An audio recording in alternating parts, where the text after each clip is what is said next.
네, 안녕하세요. 안내 백민경입니다.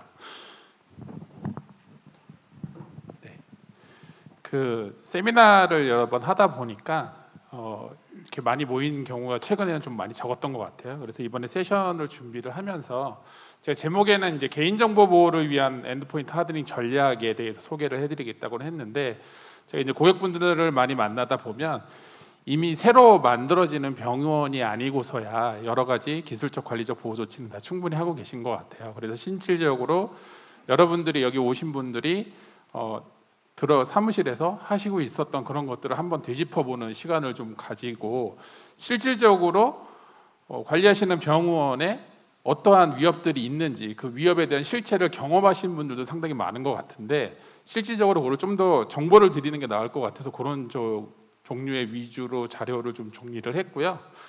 저희 안내부에서 아마 세션 할 때마다 많이 드리는 악성 코드의 정보라든가 정보에 대한 그 좀 더 디테일한 내용들을 준비를 했습니다. 최근에 이제 유행하는 악성 코드를 조금 살펴볼 건데요.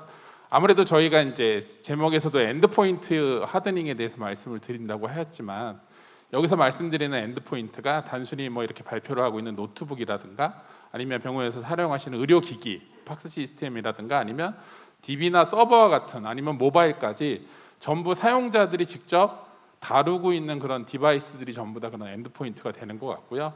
이런 엔드포인트를 노리는 것들 중에 지금 제일 많이 여전히 발견되고 있는 거는 이제 임포스틸러라고 하는 악성 코드입니다. 이 임포스틸러라는 것들은 정보를 가로채서 그 다음 공격으로 나아가기 위한 기초적인 데이터를 많이 쓰고 있는데, 이 부분들이 말 그대로 많이 뿌려지고 있기 때문에 제일 많이 새로운 신종이나 변종들이 많이 나오고 있고요. 그 다음에 이제 공격 기법 중에 하나서 아마 피싱 많이 들어보셨을 거고요.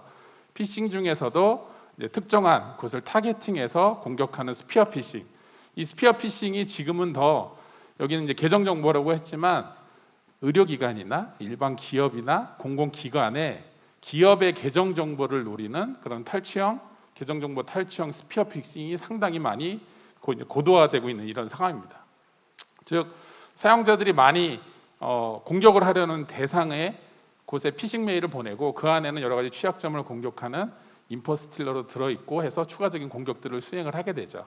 그런 공격을 수행을 해서 아무래도 피해를 제일 많이 주는 그런 역할 중에 영역 중에 하나는 여전히 랜섬웨어입니다. 이 랜섬웨어 같은 경우는 몇 년 전부터 계속 이슈가 되고 있지만, 몇 년 전에 웹 호스팅 업체에 리눅스 서버가 나와서 크게 화두가 되기도 했는데, 최근에는 이제 병원뿐만 아니라 여러 기업, 기관에서도 상당히 많이 랜섬웨어 피해가 상당히 크고 있습니다. 이런 부분에 대해서 이러한 현재 최근에 나오고 있는 이런 엔드포인트뿐만 아니라 기관을 노리고 있는 이런 위협들이 여러 가지의 연관관계가 있고요. 이런 부분을 좀 더 살펴보면 지금 제일 많이 나오고 있는 이제 임포스틸러입니다. 이제 올해 6개월간에 있었던 그런 통계치만 봐도 거의 한 60-70% 이상이 임포스틸러라고 하는 그런 악성 코드들이 새로 나오고 있습니다. 이런 부분들이 저희 안내부로 신고되는 것도 있지만 고객사에서도 많이 진단도 되고 새로 샘플이 접수가 되고 있는데요. 저 임포스틸러라고 지은 이름 자체를 보면 아마 유추가 되시겠지만 실질적으로 정보를 많이 빼갑니다. 단순히 아이디나 패스워드에 대한 것만 가져가는 게 아니라 실질적으로 해당 시스템에 대한 운영체제 정보라든가 윈도우의 OS나 어플리케이션, 그다음에 디바이스에 대한 다양한 정보를 가지고 간다고 보시면 될 것 같아요. 예전에는 공격자들의 입장에서 봤었을 때 흔히 아마 키로거라고 들어보셨을 거예요. 관리자나 운영자가 사용하는 아이디나 패스워드를 가로채기 위해서 키 입력을 전부 가로채는 그런 키로거들도 많이 있었는데, 이 임포스틸러 같은 경우는 키로거의 기능을 가지고 있는 데들도 있지만 실질적으로는 고객사에서 저장한 계정 정보를 많이 탈취를 말 그대로 가로채기를 합니다. 아마 시스템들에서 임포스틸러가 노리는 것 중에 웹브라우저에서 대부분 아이디 패스워드와 같은 자동 완성 기능이나 계정 정보 저장 기능들을 많이 사용을 하고 계시죠. 그리고 사용자 개개인으로 저만 돌아봐도 아이디가 웬만한 웹 포탈이나 사내 그룹웨어라든가 아니면 여러 가지 쓰는 앱이나 이런 데서 아이디가 대부분 한두 개로 고정돼 있고, 비밀번호도 물론 강력하게 주기적으로 바꾸기는 하지만 모든 10개 이상의 서비스를 이용하는 곳에서 비밀번호를 다 다르게 쓰거나 하는 게 아니라 본인 개개인만의 그런 패턴들이 있기 때문에 이 임포스틸러 같은 경우는 말 그대로 이 브라우저들이 가지고 있는 계정 정보를 가져가게 됩니다. 그래서 힘들게 키로깅을 해서 그거를 가로채서 다시 복화하고 뭐 이런 과정들을 하기보다는 실질적으로 엔드포인트에 저장되어 있는 저장되어 있는 양식 데이터를 가져가는 이런 역할들도 하고 있기 때문에 어떻게 보면 공격자 입장에서는 자신들이 공격, 침투를 하고 침해 사고를 목적으로 하는 고객사의 서버를 직접적으로 공격하기보다는 실질적으로 그것의 사용자, 운영자, 일반 사용자들을 공격을 해서 그 시스템에 있는 여러 가지 정보를 이용해서 말 그대로 내부로 이동을 하거나 정보를 빼가거나 또는 여러 가지 위협을 하는 행동들을 하려고 합니다. 그래서 크게 좀 살펴보면 이런 임포스틸러 같은 경우가 전 세계의 수많은 웹브라우저들을 이 가지고 있는 이런 양식 데이터 저장된 거를 대부분 가로채기를 하고 있습니다.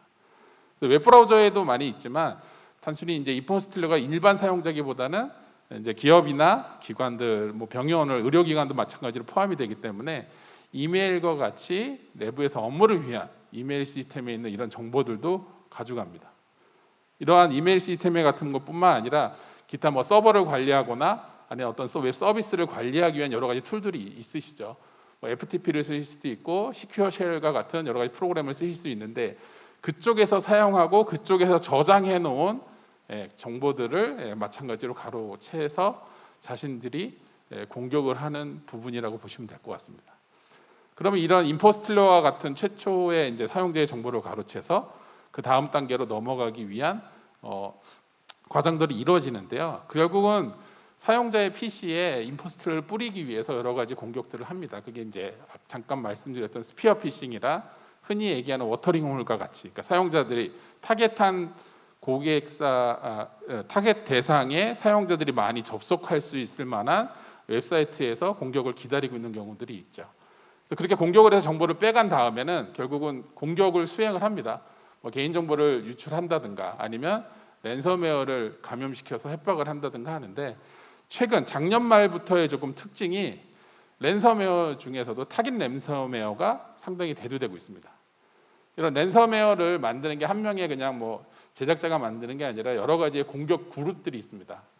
그래서 안랩에서 뭐 여러 가지 정보들을 저희가 세미나에서도 여러 분들이 하신 적이 있는데 이런 공격 그룹들 중에 최근에 가장 유행이 이 타겟티드 랜섬웨어를 만드는 공격 그룹이 주를 이해하고 있어요. 그래서 이 얘기는 무엇이냐면 불특정 다수에게 랜섬웨어를 뿌려서 가로채서 감염시켜서 하는 게 아니라 지금은 공격 대상을 아예 지정을 해서 그쪽의 정보를 임포스틸러가 됐던 여러 가지 정보를 가로채서 결국 핵심적인 협박, 그 다음에 정보 유출의 협박과 같은 이중 협박도 하는 그런 사례들이 있고요. 랜섬웨어를 많이 접하셨다 보니까 뭐 클럽이라든가 매그니베라든가 겐트그랩이라든가 여러 가지 랜섬웨어들이 익숙하실 수는 있는데 작년 말부터 올해까지 있었던 랜섬웨어의 그룹들이 주로는 이 타겟 랜섬웨어를 공격하고 있는 공격 그룹들입니다. 즉 불특정 다수의 랜섬웨어를 뿌리는 게 아니라 지금은 명확하게 목적을 가지고 자신들이 공격을 하는 타겟을 선정을 하고 그곳에 랜섬웨어를 감염시키는 역할들이 상당히 많이 발생을 하고 있다고 보시면 될 것 같고요. 실질적으로 뒤에 흐름을 좀 보면 랜섬웨어를 감염하기 전에 예전에는 랜섬웨어 하면 한번 노트북이 감염이 됐다 하면 바탕화면이 이제 바뀌면서 파일들이 전부 암호화되고 바로 뭐 어떤 경고 메시지가 뜨죠. 어느 사이트에 접속해서 얼마의 비트코인을 보내야지만 키를 주겠다. 뭐 이런 협박 바탕화면이 나오거나 노트패드에 이제 메모장이 나오거나 이렇게 하는데 지금은 타겟 랜섬웨어들의 특징은 공격을 했으면 바로 랜섬웨어를 감염시키는 게 아니에요. 정보를 가로챘던 여러 가지 임포스틸러가 됐던 여러 가지 키로깅을 통해서 수집한 사용자 계정 그다음에 운영자들의 이런 계정 정보를 확인을 해서 원격 접속을 내부의 시스템을 한다든가 아니면 공유 폴더에 접근을 한다든가 또는 AD의 도메인 컨트롤러의 그 권한을 탈취한다든가 하는 역할들을 합니다. 즉 처음부터 랜섬웨어를 감염시키는 게 아니라 공격을 하고자 하는 기관들의 정보를 탈취해서 그 계정 정보로 접속할 수 있는 주변의 주요 시스템들의 내부 이동을 시도를 한다는 거죠. 그래서 원격 접속이나 공유 폴더, AD에 대한 계정들을 통해서 점진적으로 확 랜섬웨어를 많이 감염을 시킨다고 보시면 될 것 같고요. 이 랜섬웨어에 대한 피해들은 결국은 개인정보하고도 매핑이 될 것 같고요. 특히 의료기관 같은 경우는 의료 서비스하고도 직접적인 연관이 될 것 같아요.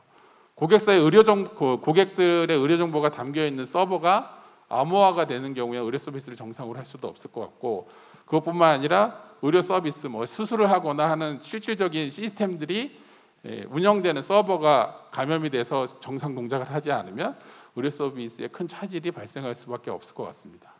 또한 그런 것들이 외부에 요출이 되거나 노출이 될 경우에는 아무래도 이제 평판에 대한 문제도 생기기 때문에 지속적인 보호와 관리가 필요하는데요. 이런 타깃 랜섬웨어 공격 그룹들이 하는 게 암호만 하는 게 아니라 내부 정보에 대한 기밀도 유출을 합니다. 그러니까 암호화를 해서 복호화 키를 받기 위해서는 암호화폐를 제공을 해서 달라라고 해진 경우도 있지만, 그러지 않을 경우에는 협박을 하는 경우도 있어요. 즉 랜섬웨어를 복호화를 하려면 돈을 내라 하는 경우도 있지만, 실제로 랜섬웨어를 감염시켜서 돈을 주지 않을 경우에는 현재 너희들이 가지고 있던 여러 가지 개인 정보들이 있는데 그 개인 정보들을 외부로 유출시키겠다라고 이중 협박을 합니다. 그래서 결국 키를 받아서 복호화를 하지 않고 그냥 포맷하고 새로 하려고 하는, 최근에 또 백업도 많이 하고 계시다 보니까 하루 이틀치 빼놓고는 다 복원을 하실 수가 있을 텐데요. 그렇지 않더라도 이미 그전에 그 안에서 가로챘던 정보들을 유출시키겠다라는 이런 협박도 하고 있는 게 현재 이런 현실들입니다. 그렇기 때문에 조금 더 큰 피해가 많이 발생을 할 수 있는 것 같고요. 결국 가장 큰 피해를 입히는 타깃된 이런 랜섬웨어에 대한 사례도 말씀드렸지만, 시작점이 되는 부분들이 결국은 어떻게 보면 엔드포인트인 것 같습니다. 이제 엔드포인트라는 게 보면 어떻게 보면 엔드라는 게 어떤 끄트머리, 마무리라는 뜻도 있지만, 공격자의 입장에서 보면은 공격이 시작되는 시발점이 된 것 같아요. 그럼 이 엔드포인트에서 여러 가지 보호를 해야 되는 거고, 그 보호를 하기 위해서 여러 솔루션들, 그다음에 여러 가지 관리적 조치들을 하고 계시는데, 앞 세션에 있는 거랑 약간 비슷할 수는 있지만요. 이런 엔드포인트라고 하지만 실질적으로 서버나 서비스 운영 체제, 응용 프로그램과 같은 여러 가지 다양한 곳에서 실제로 최근 20년 동안 발견되는 그런 익스플로이트들이 거의 한 14만 개 정도가 넘습니다. 이것들이 이제 OS부터 응용 프로그램을 떠나서 결국 이런 취약점이 있어서 결국 여러 가지 서버라든가 응용 프로그램이든가 엔드포인트에서 공격을 당하고 있는 건데요. 이 취약점이라는 부분들이 상당히 이제 엔드포인트의 관점에서 상당히 관리가 필요하고 중요한 부분인 것 같아요. 실질적으로 이제 취약점이라고 하면 결국 기업 기관이라는 곳에 도둑이 들어오지 못하게 계속 시건 장치도 하고 경비도 쓰고 있고 자물쇠도 많이 잠궈 놓은 상태인데, 취약점은 이렇게 열려져 있는 문이라고 보시면 될 것 같아요. 열려져 있는 문을 통해서 계속 외부로부터 공격이 들어오게 되고, 외부로부터 들어온 공격은 결국 이 엔드포인트에 대한 권한을 가져가게 돼서 마음대로 할 수가 있다라고 보시면 될 것 같습니다. 저희 V3를 쓰는 고객들이 많으신데, V3가 성능이 그러니까 과점유를 해서 PC가 느려져요라고 하는 가끔 이런 얘기들을 많이 듣거든요. 가끔. 그래서 확인을 해보면 솔루션 자체가 어떤 다른 이유 때문에 느려지는 경우라기보다는 악성 코드를 계속 치료하는데 1초에 수백 수천 개 이상의 악성 코드에 재감염이 계속 되고 있어서 계속 말 그대로 치료하고 있는 경우 때문에 CPU가 리소스가 올라가는 경우가 상당히 많이 있습니다. 그러면 악성 코드, 즉 V3는 이렇게 열려져 있는 문에 들어오는 도둑을 다 잡기만 하는 애예요. 저 문을 닫아주지는 않죠. 저 문을 닫아줘야 되는 거예요. 즉 취약점을 해결을 해줘야 들어오는 악성 코드도 적어지는 거고, 시스템에 말 그대로 여러 가지 안정성이나 이런 것도 다 올라간다고 보시면 될 것 같아요. 맨 마지막에 말씀드리겠지만, 결국 엔드포인트 하드닝이라고 얘기하는 부분들이 결국 공격을 받을 수 있는 표면을 최소화해서 말 그대로 공격을 받지 않을, 그러니까 공격 받을 수 있는 기회 자체를 줄여야 한다는 게 가장 핵심인 것 같고요. 이러한 취약점들을 통해서 여러 가지 사고 사례들, 특히 개인정보와 관련된 이러한 유출 사고들이 상당히 너무 많이 발생을 했었습니다. 물론 외주 업체라든가 관리자의 실수라든가 아니면 노출이 됐다든가 이런 경우도 있었지만, 결국은 내부에 있는 시스템들이 정부로 외부로 유출이 되면서 이곳에 관리된 것들이 취약점이 사람일 수도 있고 엔드포인트일 수도 있는 거죠. 결국 엔드포인트라고 하는 기기를 다루는 사용자도 취약하지 않게끔 하기 위해서는 결국 보안 의식을 올리기 위한 이런 교육이나 이런 것도 내부적으로 지속적으로 발생을 하셔야 될 것 같아요. 여러 가지 기술적 관리적 보호 조치를 하고 계심에도, 그리고 저희 안내과 같은 여러 정보보안 업체들이 다양한 솔루션과 서비스를 제공함에도 이런 사고들은 계속 발생을 하고 있고, 당연히 아시겠지만 공격자들은 최종적으로 협박을 하든 약탈을 하든 금전적인 이득을 얻으려고 계속 연구 개발을 하고 있습니다. 그러다 보니 실질적으로 보호를 함에도 불구하고 계속 피해는 계속 발생을 하기 때문에 말 그대로 공격받지 않게끔 노력하는 게 제일 중요한 것 같고요. 실질적으로 침해 사고의 공격 사례, 여러 가지 사례들이 있었지만 이 애니메이션 만들어 놓은 게 가장 실질적이고 현실적인 사례라고 보시면 될 것 같아요. 일단 공격자는 타겟을 선정을 합니다. 예를 들어 의료기관이라고 하면 500병상 이상 되는 대형 병원을 타겟으로 한다든가, 아니면 정보를 많이 가지고 있는 중요 특정 고객이 많이 몰리는 병원을 타겟으로 한다든가, 그 타겟으로 하고 있는 이 침해 사고도 공격하고자 하는 기관에 계속 공격 준비를 합니다. 즉 취약점을 공격할 수 있는 여러 가지 이메일도 뿌리고요. 그다음에 워터링 홀이라고 해서 그 공격 대상의 기관의 사용자들이 많이 접속하는 웹사이트를 해킹을 해서 그 안에서 웹브라우저의 취약점을 공격하는 코드를 숨겨놓기도 합니다. 그래서 실질적으로 웹이나 이메일과 같은 걸 통해서 고객사의 내부에 결국 엔드포인트와 엔드포인트를 다루는 사용자가 해당 스피어 피싱과 같은 메일을 첨부해서 열어보게끔 하게 되는 거죠. 실질적으로 이 이메일을 보호하기 위해서 지금은 메일 서버 앞단에 대부분 안티스팸이나 안티바이러스 장비도 쓰실 거고, 더 나아가신 분들은 APT 대응 메일 솔루션들도 이용을 하셔서 첨부되어 있는 문서들의 취약점이나 악성 코드에 대한 부분들을 이미 검토 관리를 하고 계실 겁니다. 그런 거를 만약 걸러지고 우회를 해서 새로운 악성 코드, 새로운 위협의 공격이 들어간다라고 하면 사용자들은 그냥 PDF를 읽어본다든가 웹브라우저를 접속하는 것만으로 취약점에 의해서 악성 코드에 감염이 될 거고요. 실질적으로 이 고객사도 내부 인터넷망 시스템에서 메일을 통해서 악성 코드에 이제 취약점이 터져서 감염이 됐고, 바로 어떠한 행위를 한 게 아니라 공격자가 준비해 놓은 CNC 서버에 통신을 합니다. 그래서 CNC 서버를 보고 있는 공격자는 이 CNC 서버에 연결되는 고객사, 타겟된 고객사들의 리스트의 시스템을 확인한 다음에 추가적인 공격을 수행을 합니다. 여러 가지 정보를 확인을 하고, 그 다음에 여러 가지 툴들을 제공을 해서 결국은 내부로 이동을 시켰던 부분이 있고요. 이 내부 같은 경우는 특정한 서버, 그 다음에 그 과정 그 서버나 개인정보를 관리하는 사용자의 시스템, 접근이 권한되어 있는 그 시스템이었고요. 그것을 통해서 내부 서버에 이동을 해서 최종적으로는 공격을 수행을 했습니다. 이 고객사에서는 실질적으로 고객사에 있는 개인정보를 외부로 유출을 해서 외부에 이제 이슈가 돼서 밝혀졌던 부분이고, 저희가 이거는 포렌식을 통해서 확인했던 건데, 지금 공격 같은 경우는 정보도 유출도 빼가지만 저로 랜섬웨어를 감염시켜서 협박을 하는 경우도 있고요. 그리고 실질적으로는 최종적으로는 흔적을 다 지워버리게 됩니다. 그렇기 때문에 공격을 대응하기 위해서는 이 공격 단계별로 예방하거나 보호해야 되는 기술도 필요할 것 같고요. 그 다음에 이러한 공격이 하루 이틀에 발생하는 게 아니라 장기적으로 발생을 하거든요. 그래서 현재 내부에 발생하고 있는 이러한 공격의 흐름들이 어느 단계의 위협이 발생하고 있는지를 주기적으로 모니터링을 하기 위한 위협에 대한 그런 솔루션이나 관리에 대한 프로세스도 지금은 필요하실 것 같습니다.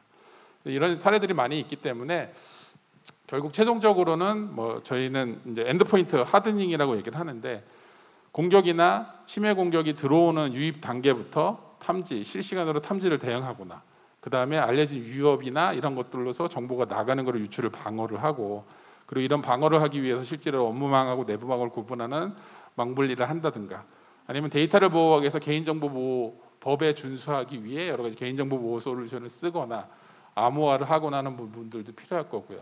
그다음에 권한에 대한 관리나 취약점 제거, 그리고 이런 것들을 결국 통합적으로 보안 운영 관리할 수 있는 부분들이 복합적으로 돼야 할 것 같고요. 이런 부분들을 전체적으로 엔드포인트 하드닝, 즉 공격 표면을 최소화해서 엔드포인트의 보안을 강화해서, 그 엔드포인트의 보안을 강화해서 최종적으로는 개인정보를 보호할 수 있는 전략으로 여태까지 다 업무를 하고 계신 것 같고요. 이런 부분들이 계속 발전을 해서 조금 더 안전한 그런 의료 서비스를 제공할 수 있는 그런 환경이 되었으면 좋을 것 같고요. 이러한 각 영역별로 안랩에서 제공하는 솔루션이나 서비스들 같은 거가 궁금하시면 전시 부스에 와서 상담을 해주시면 좀 설명을 드리면 될 것 같고요.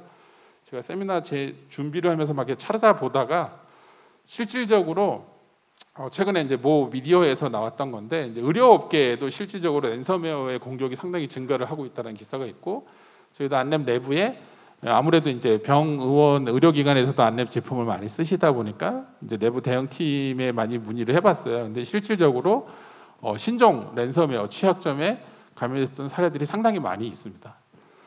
작년까지만 해도 중소기업을 타겟으로 한 랜섬웨어들이 상당히 많이 신종이 접수됐었다라고 하면, 올해에는 정말 의료기관을 타겟으로 하는 그런 접수들이 좀 많이 발생을 하는 것 같다는 생각이 좀 많이 들었고요. 그리고 보면 이제 올해 기사를 찾아다 보니까 실제로 의료기관 내 보안 전문가가 부족하고 이제 사고 대응 조직이 부재라는 부분들이 좀 많이 느껴요.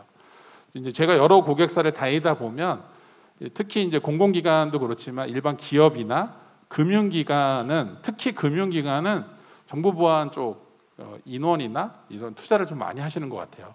왜냐하면 금융 서비스가 지금은 IT 기반에서 다 돌아가기 때문에 IT가 되게 중요하잖아요.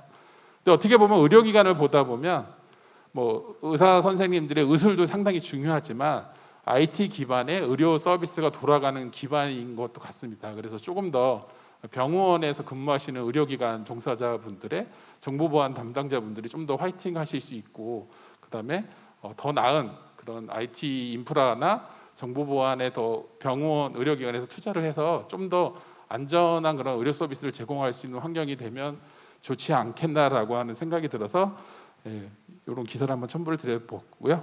이상으로 발표를 마치도록 하겠습니다. 감사합니다.